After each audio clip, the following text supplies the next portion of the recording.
Hey everybody, welcome back to the Mackey's Motors channel. Thanks for tuning in. This is an update on that Speedex tractor that we've been restoring and modifying. To date, we had the tractor at our county fair in August. I'm a teacher at Sussex County Technical School, and this has been a project between my students and I and multiple shop programs to try to get this thing going and really show everybody what we're capable of here, taking old stuff, new technology, old technology, and making something pretty spectacular. Currently, it is taken apart because we are experimenting with different speeds, and I also had a carburetor issue that I need to resolve. It's tough finding parts for an almost 100-year-old engine. So just as a recap, the tractor was a 1970 model Speedex S32 All American. It was in very rough shape when I got it. The engine is a 1937 Fairmont Railway QBA. And this picture board that I had made up shows one of my students working on the engine. This was an image of us when we had the tractor sandblasted and we started painting. You recall that. That's probably what it looked like in the last video. This was just before we broke for summer recess. Right there. And then the final project, which me and my coworker got together and really wrenched down on it to get things completed. We had it running, had a really cool stack on it.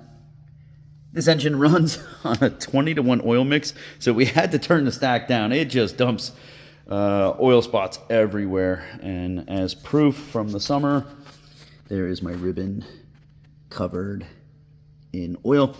So we turned it down, had to put a glass pack on it. It is loud and raspy. Hopefully the oil issue will be resolved when we get the carburetor fixed. I'll get into that in a minute. But overall, the tractor looks quite different from the last time you saw it. Again, the flywheel is off currently because we are trying out different pulleys to try to meet that minimum speed requirement. We did downgrade the pulley on the transmission, so it'll go a little bit faster. And we are upgrading the pulley from 8-inch to 10-inch on here. We went down 1 inch on the transmission. The original was a 4-inch. We went down to 3-inch. I had to change the tensioner. We had to alter the tensioner. The original tensioner had two identical pulley sizes. I had to go bigger on this one to tune the belt around the original dashboard. And then we had to add this idler pulley to keep it low under the belt cover that goes right there. So my students welded that in. And basically, we're going to try.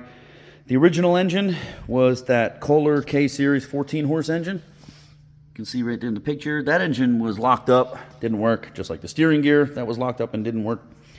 And it had a 4.5-inch or 5-inch pulley on the engine, and it spun around 3,400 RPMs. This engine, I had an 8-inch pulley on it, and it spins right around 1,600 RPMs. And I was doing the math. I'm like, all right, if I go 8-inch to a 4-inch pulley that was originally on there, I could be close to the speed. Yeah, I wasn't. My math is terrible. That's why I'm an auto technician. So we're going to try a 10-inch pulley. Right now, the engineering shop here at Sussex Tech is machining out the center of the pulley to fit around the bearing case here. But we're going to get it centered. We're going to try 10-inch, a little bit bigger belt, and maybe we can get this up to parade speed so that this baby can participate in some more events and really show off what we're capable of here at Sussex Tech. Again, we had it running and driving for our local fair, the Sussex County Fair, or the, they like to call it, the New Jersey State Fair, Sussex County Farm and Horse Show. We had it running, driving. It was running okay. I couldn't do the parades because of the speed. Did get to pull some trailers around for a little bit. There is a video on my YouTube Shorts if you want to see it putting around. It's got loud music in the background. But let's go real quick through the updates. The big thing, the last time you saw it, probably had those filthy wheels. They were rusted, pitted. I sanded them. My friend sandblasted them, and then we sent them to the powder coater. What a heck of a job. My powder coater is the best in the world, and it's my secret. I'm not telling you who it is. Just kidding. He's going to be in my link in the description. He did all 4 wheels, and they look almost new. He did the seat. If you remember, I asked what color we should do the seat. We did aluminum because There's only one, well, there's 3 parts on here that are aluminum, and I didn't want it to be alone. My welding shop program here at Sussex Tech created or fabricated these I-beams for me to raise the engine up so we had flywheel clearance, which I can show you on the other side. They did an awesome job. You can't even tell there's a seam there. They used 2 different pieces of metal and fabricated these awesome beams. Just an awesome job. I'm telling you, this school is amazing. My students created the exhaust brackets, and they helped make the exhaust. And if we go over here, you can see the flywheel clearance. That was the whole point. And it also helps align the pulleys. We made these, which are our hood mounts. Now we had to raise the hood up. You could tell that distance about 4.5 inches, almost 5 inches, so that it can cover the engine. And then we cut the reliefs with a plasma cutter for our water hopper, our fuel tank, and the fuel tank stud.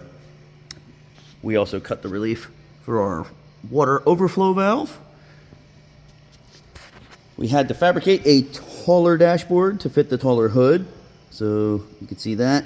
And I got this little patch here because while the engine is running, I wanted to put a grill here or something fancy, but I have to reach in and adjust the carburetor when the tractor is running. So it's nice to have that little hole right there, that little gap, and you can get to the carburetor adjustment down here. Eventually, I would like to make a universal joint system, which they used to have in the Fairmont Railway engines, to go through that hole or through this hole, so I could adjust it on the fly without having to reach under the hood. But for right now, it's functional.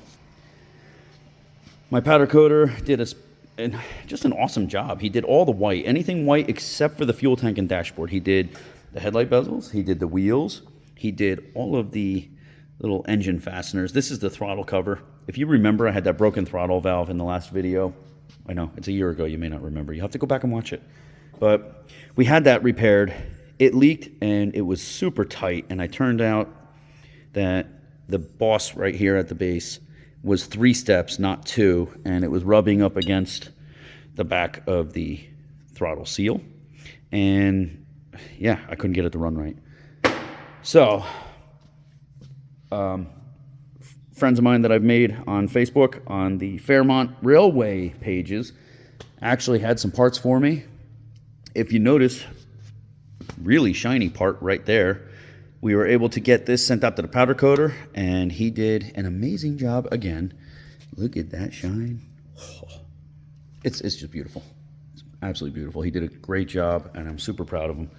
I couldn't be more grateful for somebody who works as hard as he does and how fast he did it for us so that we can get this done for August. Like I said, the seat, all of the fasteners, the hopper, the wheels. I mean, I can't thank him enough. His name is Tom. When I post the link in the description, make sure you guys check him out. He does stellar work. So we fitted the gearbox, which if you remember was a replacement steering gear. That was from a Power King tractor because the original steering gear was stripped out and the bearings were destroyed, and nobody has replacement bearings. So the steering gear is a little bit taller, so we had to raise the seat up. So we got some insulators in there, some nice solid steel, and then we put a nice stainless steel. It's a boat steering wheel, but I think it looks perfect on a tractor. If we close the hood, you can see we got perfect clearance over the hood. This thing is just super sharp looking. Now, if I come from this side, it looks like a complete tractor. It looks like it's ready to rock and roll. But I promise you, the next video, this will be a running and driving tractor. Promise. That will be the best update, wouldn't it? If you check out my shorts, there's a couple videos of it running at the fair and the build progress. But all in all, we're getting really, really close to the end. The last thing to solve after we get the transmission gearing figured out is the carburetor. So the carburetor is really beating me up here. I've tried. This is the original factory float in there, and for some reason, even though the float doesn't leak, it sticks and it pours gasoline out the intake. So I swapped it out with the carburetor from a running engine. The engine ran great, smoked a little bit. However, that started running terrible. It was missing, then it would get real lean, then it would miss again. So I found out that this float actually had gasoline inside it, and I was able to solder it, and we sanded it, and we thought we did an awesome job. I weighed it. I thought I did everything right. And when I put it in, it started flooding really bad. Now, I had polished this. Like I said, we did a lot of sanding. It was beautiful, shiny. And then if you look close, You can see the ridge there. It just gets worse as you keep going and going and going. Yeah, that's what your modern day gasoline with ethanol inside does to 80 and 90-year-old brass floats. So not very happy with that. I've reached out to a few guys, and I'm hopefully getting another carburetor assembly and possibly another float assembly to try to get one good carburetor working on this thing so that it doesn't dump gasoline on the people behind me and that this engine runs the way it should. If you notice in this picture also, we had the original ignition system, which was my original concern, that this thing would misfire and not fire all the time. I wasn't equating it to fuel because it didn't seem like it was running rich or lean. But I tried condemning this first. I swapped it out with a more modern, the plastic unit. And while it did seem to clean it up a little bit, maybe it is a little bit hotter spark, it did not fix the problem, and that's how we identified it was the carburetor. So this 90-year-old piece can go back in. It was working perfect.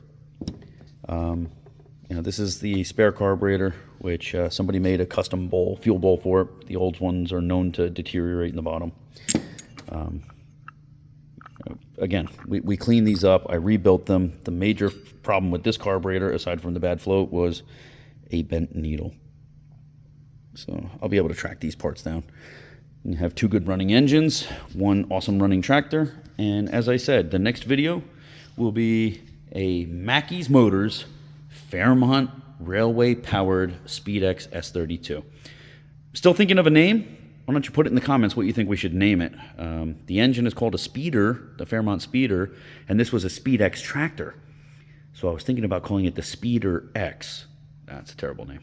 If you guys come up with something cool, let me know. That's your update for now. Again, the next video you see, I will not wait 1 year to update you guys. This will be running in the next couple of months, and it will be hopefully rocking a couple of local parades. Thanks for checking in. See you guys soon.